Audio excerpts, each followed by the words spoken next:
Hello, hello. Welcome to the Purchase Optimized podcast.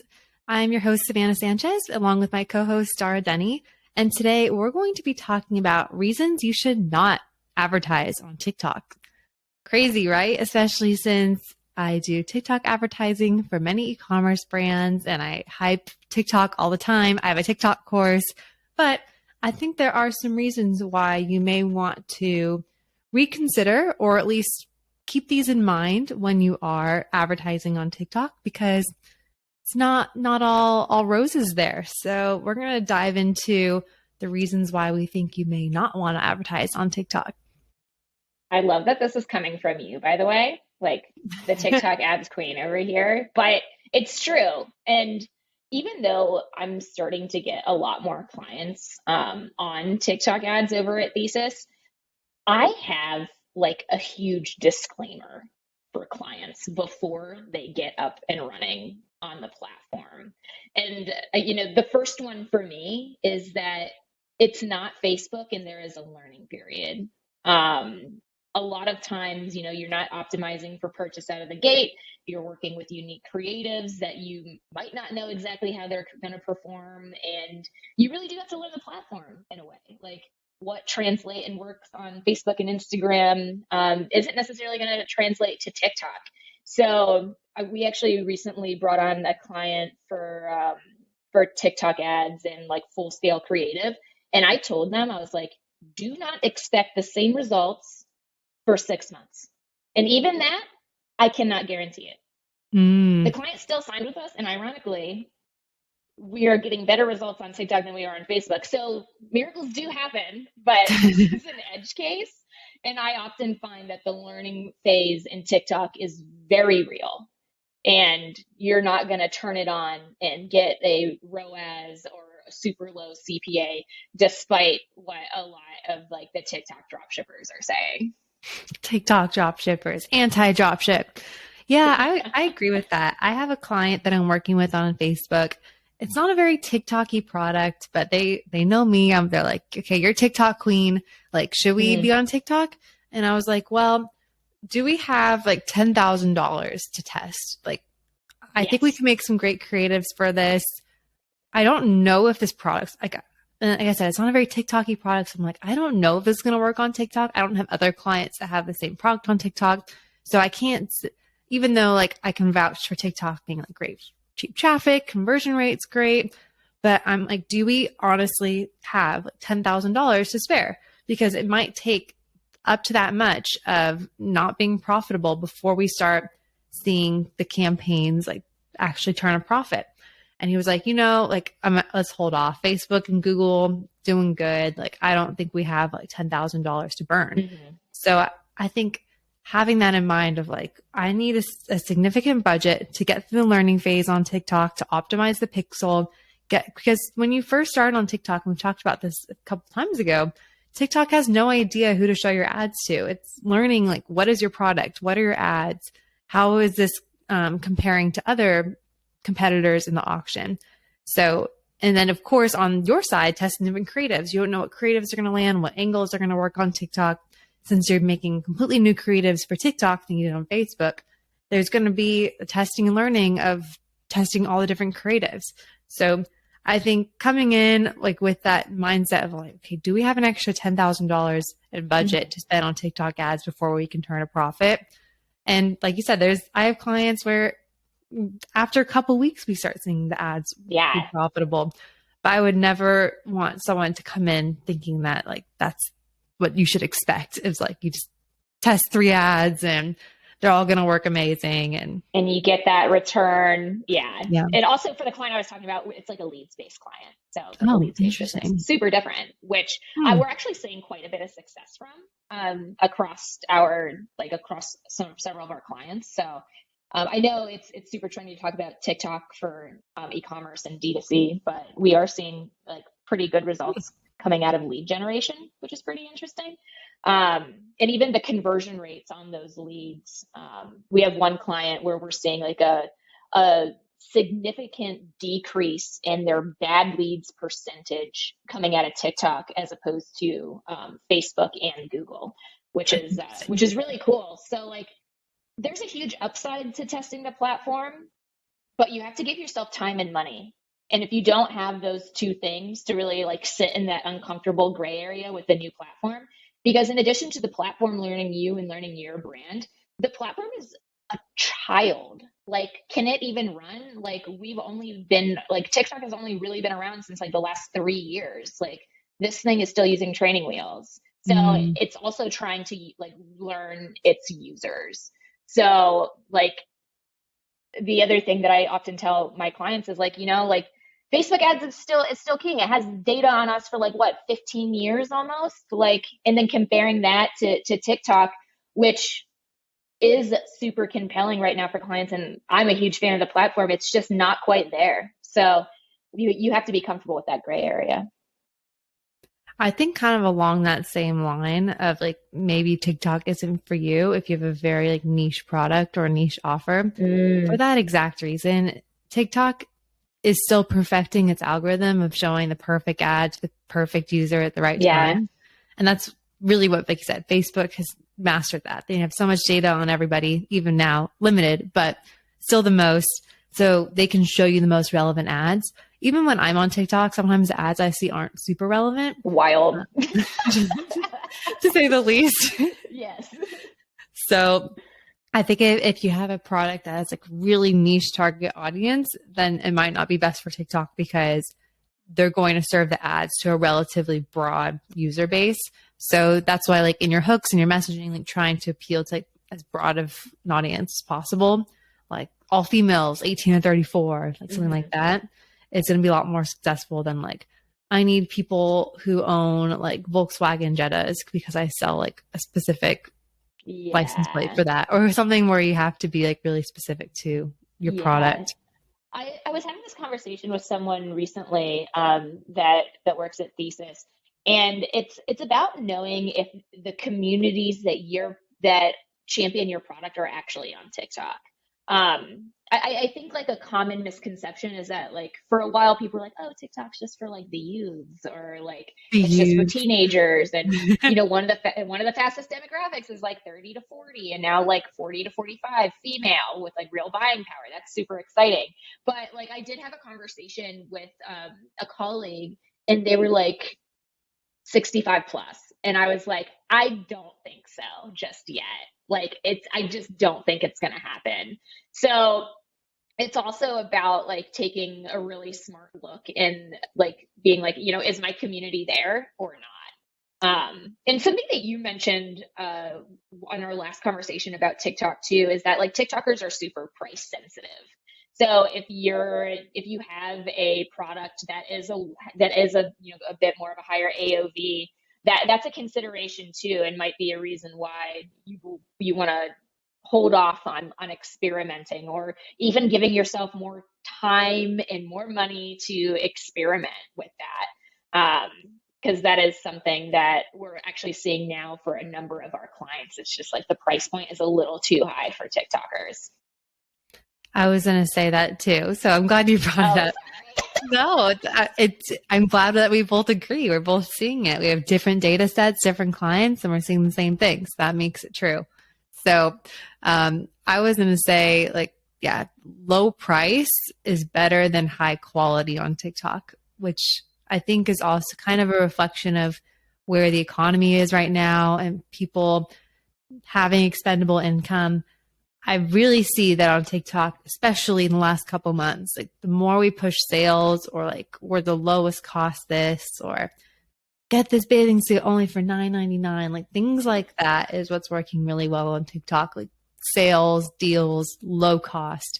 And the ones that are having the hardest time on TikTok are like the high AOV, high quality. Like I'm like, people maybe can't afford like expensive furniture right now or not thinking about buying something more than $100. They'd rather find like a really good deal rather than something really high quality. and I think actually this reminds me of a really fascinating like article that I read recently that was about how the economy right now is starting to get a little rocky, and it has a lot of people concerned and like also concerned for our industry and D2C. And I read this article that actually said it's during these times where something called the lipstick effect happens. People aren't going to necessarily spend as much money on a house or a big fancy vacation, but they are going to spend their money on smaller items like lipstick and really like, try and indulge in these small moments of self-care and treating themselves.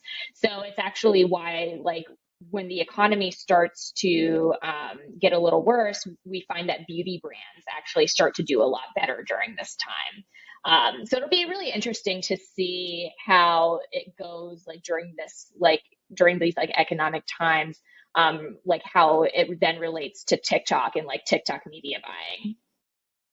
I love that. That's super interesting. The lipstick effect. I want to read more about that. And I think Yeah, I'll have to find there's the article and send it to yeah, you. put it in the description or whatever wherever we are that you're listening. But I think that can also spark some creative ideas, like for your ad creative hooks, like showing someone, like even if they're having a rough day, like going home, washing their face, like that routine of just like feeling fresh again. I'm thinking of like skincare or like any of those Hmm. type of stuff. So like those moments of self care, especially when things might be more difficult than they used to be. So I think that's interesting. Like people wanting to splurge on themselves in little ways, like Yeah, looking good with lipstick rather than like buying a new car. yeah, absolutely. So I really like that one. I would say another kind of obvious, like you shouldn't be on TikTok unless you have the right creatives for them. But I'm gonna hammer that point in just one last time. I any brand that comes to me and says like, "Oh, we want to take what we're running on Facebook and put it on TikTok, see what happens." I'm like, no, like you need to invest in having like the best creatives for this platform, staying with the trends, like being super native to the platform while still incorporating those just direct response principles. So I would say like don't try TikTok unless you really want to like give it a go in terms of like we're going to create specific creatives for this. We're going to test these hooks. We have these different angles, putting in the time and the research and the money that it takes to produce great creatives on TikTok. I would say, like, I always try to put myself, like, if I was a brand owner, and I think if I was a brand owner, I would at least want to be able to rule in or rule out TikTok and give it a good shot. And that's what I talk to potential Mhm. clients about. I'm like, okay, you've never advertised on TikTok. Like, I think like, first of all, I do an audit in my head. Like, okay, they have a good website, they have a decent product. I think that this has I always try to honestly think, like, do I think this has a chance? Yeah. Yes. Okay. So I got past like step one. Now I'm like, okay, so I think this has a chance. Like, if you want to test it out, I think it's going to take a $10,000 ad budget. I think we need Mhm. to test at least 10 different creative angles. What offers are we going to test? What website landing pages do we have ready to test? And so I always tell them, like, if you're not ready to like invest in getting good creatives or making sure that you're ready for TikTok, like, don't try it. I would say, like, don't try it at all. Like, if you're going to spend the $10,000 or whatever it takes in ad spend to like rule in or rule out TikTok of like, does this platform work for us? Then do it right the first time. Because I do have clients that come to me and say like, oh, we tested TikTok, we spent like $30,000 and like we didn't see many sales. And I look at the ads they ran, I'm like, well, no wonder. Like, look at the ads, they suck. I say that in a lot nicer way, but I think about that. So I would say like, don't make the mistake that other brands have of like ruling. I guess like you're ruling out TikTok because you're saying like we tried it, it didn't work, but you didn't try it. You didn't like give it your all in terms of like, do we have the best creatives? Is our Mhm. website pages look good? What's our offer? And then you can officially rule it out. Like, no, this didn't work. And then you can go back to Facebook or whatever it is. Or you could say, yeah, we tried it and it is working. So, Yeah, I'd say at thesis, the most common reason that we tell a brand to hold off on experimenting with TikTok after we say, hey, we actually think you have a good shot at it. But if we want them to postpone, it almost always boils down to the fact that they don't have creators or or the right type of TikTok style content that we know is going to perform, and they don't want to invest in it.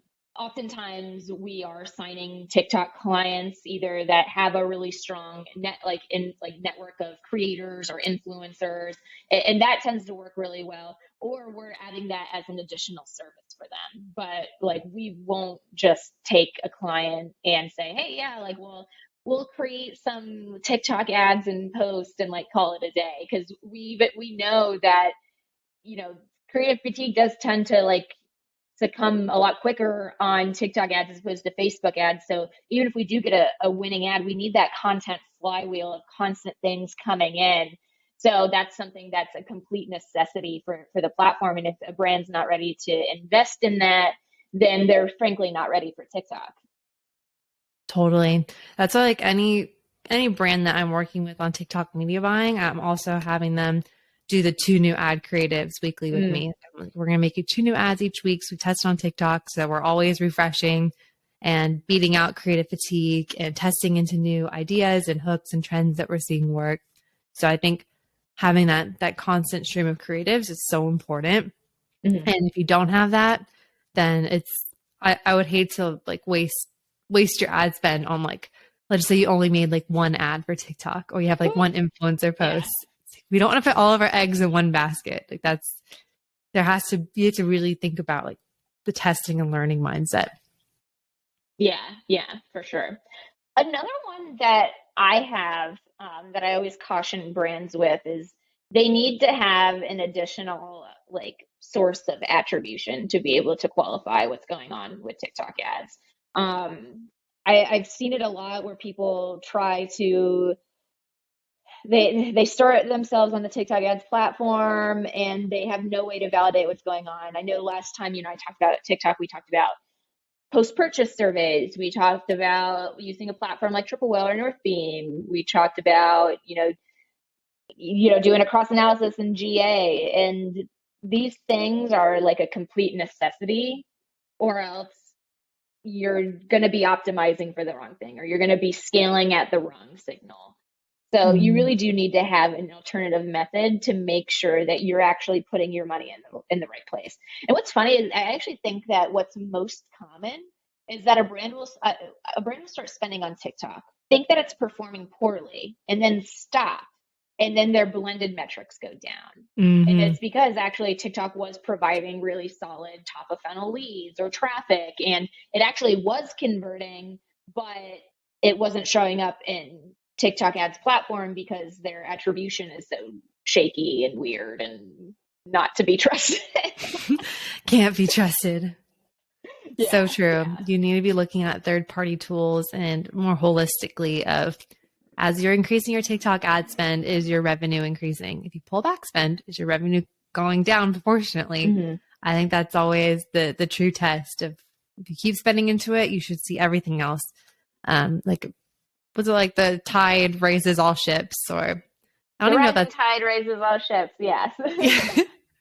So I always mess up like quotes like that, but I more think of it like TikTok ads is there to support traffic. Of course, you're going to get conversions from it, but it's also going to help with your Facebook ads, because then there's more people in your retargeting pool, or your Google ads. Someone sees you on TikTok and they Google you later. So I would say, don't think about TikTok in terms of like, what is like my purchases from people on TikTok clicking on shop now and entering their credit card in right then, because that's not going to be a large percentage of the ultimate purchasers. They're going to be people who come back later through a Facebook ad or on Google, or get on your email list, or see a TV ad. It's a part of the whole ecosystem. So usually when I'm working with brands with bigger budgets, people will see them on TV and then they'll see them on TikTok, and then they'll end up purchasing, or they'll get a Facebook ad later. So I would say thinking about it more holistically, as opposed to like staring at Google Analytics of like, I spent $10,000 on TikTok ads and I only see $1,000 in Google Analytics revenue. It's like, well, that's just not how TikTokers are. You have to look at it as more like a full ecosystem. And so I would say, don't go on TikTok if you as the company owner or whoever runs your company looks at data in like a money in, money out, like very directional way.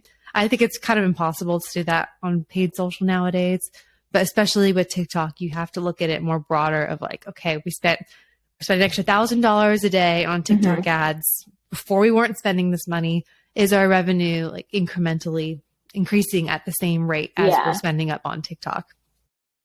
Yeah, exactly. It's funny. This conversation actually made me think of something that I am very likely about to convert on. We'll see. But the actual trigger moment that's making me convert is direct mail, Oh, but I did see them also on a TikTok ad, but also a Facebook ad for like the last, God, 6 months. what is it? Now we need to know. No, I know. God. So it's that brand called Sakara Life.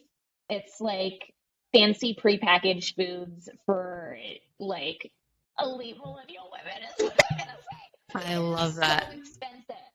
It is so expensive. And I Oh, also love looking wow. at their ad library because traditionally these are not things that I necessarily recommend to other brands that I work with. They're much more Mm, like brand focused as opposed to performance focused, but they're very pretty, they're very beautiful. And I liked a lot of their TikTok ads actually. I always thought, you know what? Like some of their food actually does look really good. But then they direct mailed me a 20% off coupon and I was like, y'all, just fine. cancel this. It does take multiple touch points. I think TikTok is becoming a valuable touch point, like in that sequence. I Mhm. also read an article recently that was talking about TV advertisers and how Mhm. TikTok did a study of advertisers that were heavily advertising on TV versus ones that were advertising on TV plus TikTok. Ah. And the brand recall and conversions of people saying that they remembered both touch points of like, I saw this on TV and then I saw it on TikTok and they purchased. So I think it's becoming a part of the journey, but TikTok shouldn't be the only journey. Yeah. Like it kind of goes the whole like don't put your eggs in one basket. Like don't just run TikTok ads. Like you need to have your Google ads running for Google Shopping and your Facebook ads running and everything. The whole ecosystem has to work together. So I would say if you're starting a brand and you're like, I want to advertise on TikTok, it's like great, you should. But do you have like the other parts of the ecosystem running around it? Like, do you have an email list? Like, Mm. all those things are going to help your TikTok ad performance as opposed to just relying on someone clicking on shop now in your TikTok ad and purchasing right then. You want to let the retargeting on Facebook and Google help you to remind Mhm. people, or maybe you're mailing them, or in your case, Yeah. getting a direct mail. It's a part of the journey. It's not the journey all the time. Yeah, exactly. Which is why I actually like for those of you that don't know, Thesis was recently acquired by Barrington Media Group, and they're much more of a OTT, television, direct mail, podcast, radio kind of agency. And it's been really interesting starting to get a lot of like our D2C, like digital clients wrapped up in a lot of those programs. And it's also been interesting taking some of their clients and putting them on TikTok. That's been like a huge project that we've been rolling out. So like can't emphasize the ecosystem enough and like looking at your blended metrics. At a certain point, if you're going to scale and have a sustainable business, your metrics should be a little blurry if you're doing it right.